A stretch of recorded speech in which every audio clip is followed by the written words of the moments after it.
In this video, we're going to talk about when and how you need to replace your brake pads. The first thing we're going to do, as brake pads wear, brake pads are controlled by pistons, which are in the body of the caliper. The pistons come in and out as you pull on the brake lever. As your pads wear away, the pistons need to come further over and then they don't go back as far. So before you take your pads out, it's worth taking a piston press and put it in and to push your pads back, so that if you do decide you need to put a new set of pads in, you've got the space to put it in and then to introduce the rotor as well. The reason we do it now is because pistons themselves are actually they're quite fragile and you can easily scratch them and damage them. And if you scratch and damage the edge, when it goes back, the brake itself can start leaking and then you'll get contamination, and that's a nightmare. That's when you get the squealing noises.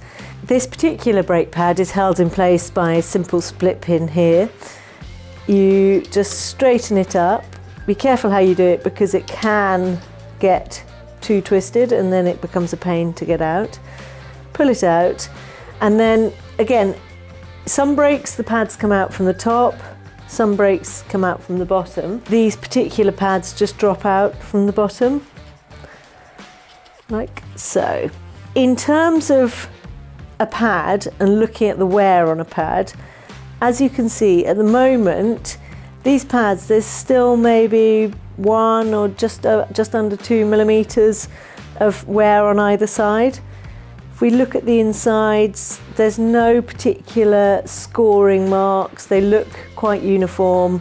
I would say those are fine for some more riding. I won't replace these pads at the moment. If we did decide we wanted to, then there are certain bits of information that we need in order to work out, because there are literally hundreds of different shapes of pads and so on. The first thing we need to do is to look at the outside code here on the caliper. That will tell, especially on Shimano, that will tell you what brake it is. Alternatively, you can look at the actual pad itself. So this says BO1S resin. Now you've got two types of brake pad. Resin, which is otherwise sometimes called organic, or sintered, which is sometimes called metallic.